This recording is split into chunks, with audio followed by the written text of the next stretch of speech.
What is up, you guys? It is your boy Phoenix Breton here, and welcome to today's video. In today's video, we got my AFC South NFL draft grades. And before we get in today's video, like and subscribe. We are on the road to getting to 700 subscribers. But anyways, enough said. Let's get into the video. And starting off, we have the Tennessee Titans. I feel like if there was any aggressive team throughout this entire offseason, I think it had to be the Tennessee Titans. Like, this team went on a spending spree. This team had 2 first-round draft picks, like, when they only had 1. Like, this team was ultra aggressive in this draft. But I don't blame them, you know? Like, they're kind of in the same lane as the New England Patriots were. Like, they had a young quarterback. They had some pieces around.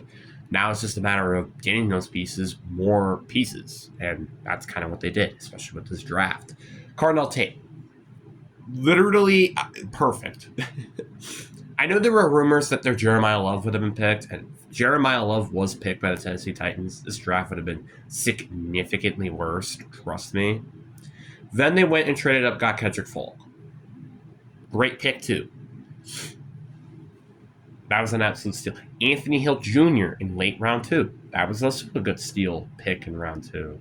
Then they did have a pick until round 5 of the draft where they went and got Fernando Carmen guard. Then they've got a running back, a defensive tackle, a center, and a tight end. Personally, I think I got to give this draft an A+. Like, they went and I think addressed a lot of positions that they should have. Like, I love their first 3 picks. Like, Anthony Hill Jr. is going to, I think, make a good stamp on their defense day one. Same thing with Kendrick Folk, and then on offense, Cardinal Tate. Also, I don't hate them drafting a running back. Like, I said this, like, I don't think running back is a need, but at the same time, they could definitely improve at running back. I'm just would have been really mad if it was like a round 1 pick or a round 2 pick when you really needed it something else. I just love the overall direction they went with their draft because their offseason, the free agency wasn't great. So the fact that they really, really hit the nail in this draft is very, very good for me. A+, in my opinion. I wouldn't say it's the best draft. I still think, to me, the best draft is probably the Raiders or the Browns. But that's just me. Then we got the Indianapolis Colts, where this team did not have that first-round pick because of the Sauce Gardner trade, but yet somehow still landed a round 1 player in round 2, that being C.J. Allen, because some people had him like in the back half of round 1. I also love the A.J. Hawkson pick. He was a bit of a steal in round 3 to me. Jalen Farmer was a good pick, too, in round 4. Double downing at linebacker was also not that bad, especially when you lost Zaire Franklin. Getting a couple edge rushers was nice, too. Like, I really, really like their draft. I think I do give it a B, and I think part of that is just because they did not went in and get edge until round 5 of the draft, which I feel like was kind of a big need for them, especially losing Kwity Paye. Like, yeah, they have Laddie Latu, but who else do they have at edge that isn't Laddie Latu? No one.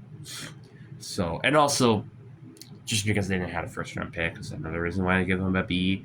But they did have a good draft despite not having a first-round pick. And similarly, the Jaguars also didn't have a first-round pick, except their draft was terrible. Like, I'm dead serious. This draft was horrible. First of all, we have to talk about Ike Botcherson on the Texas A&M.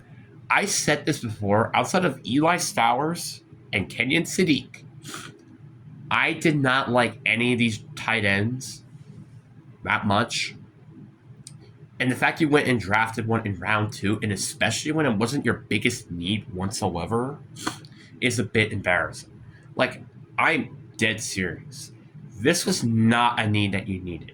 You know what are some needs that you need? But let's go look here. What were some needs that this team, well, needed? I don't know. They could use, I don't know, something called linebacker. I don't know. That's just me. They could have maybe potentially used wide receiver depth.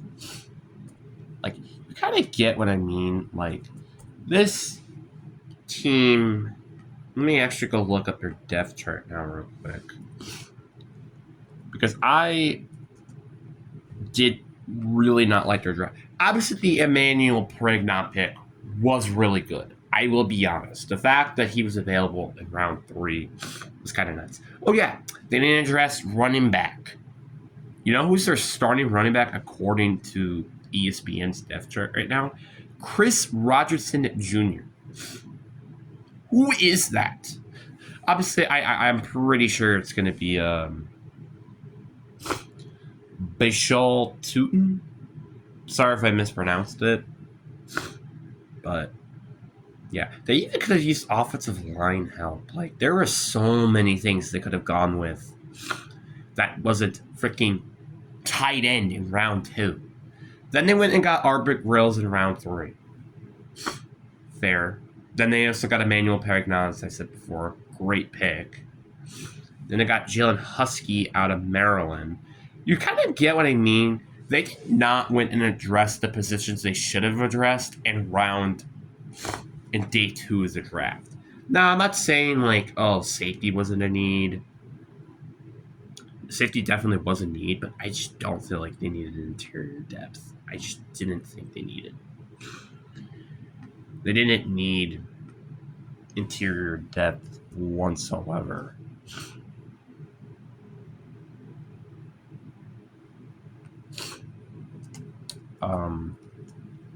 You know what they could have used? Running back. And you know who was available in the entirety of round 3? Mike Washington Jr., who was arguably the third, if not the second best running back in this class.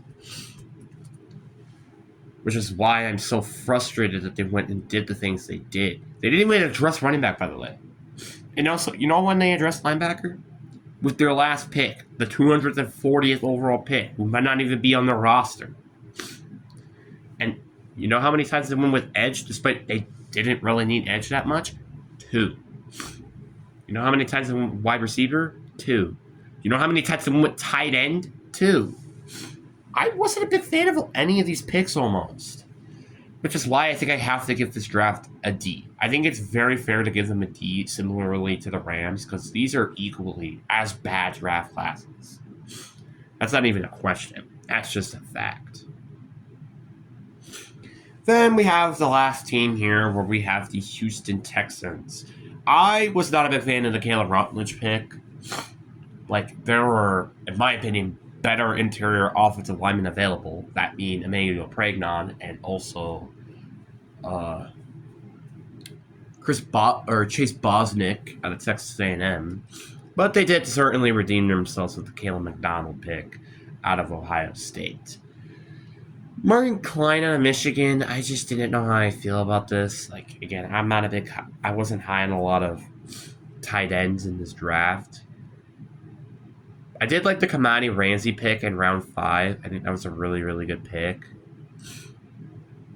And I think getting a receiver isn't also that horrible, because I feel like the receiving core is always just injured.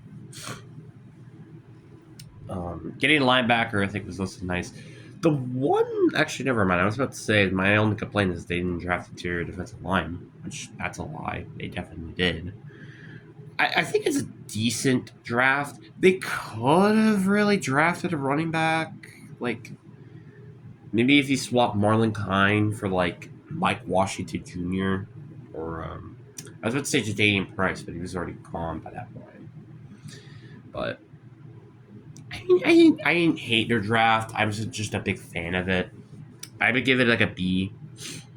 I do think the Titans draft was better. And heck, I might even say the Colts draft was kind of better. But I wouldn't say it was a bad draft, but it wasn't insane like some of the other draft classes that we see. So, but anyways, guys, I really do hope you guys enjoyed today's video and have a fantastic day. Peace.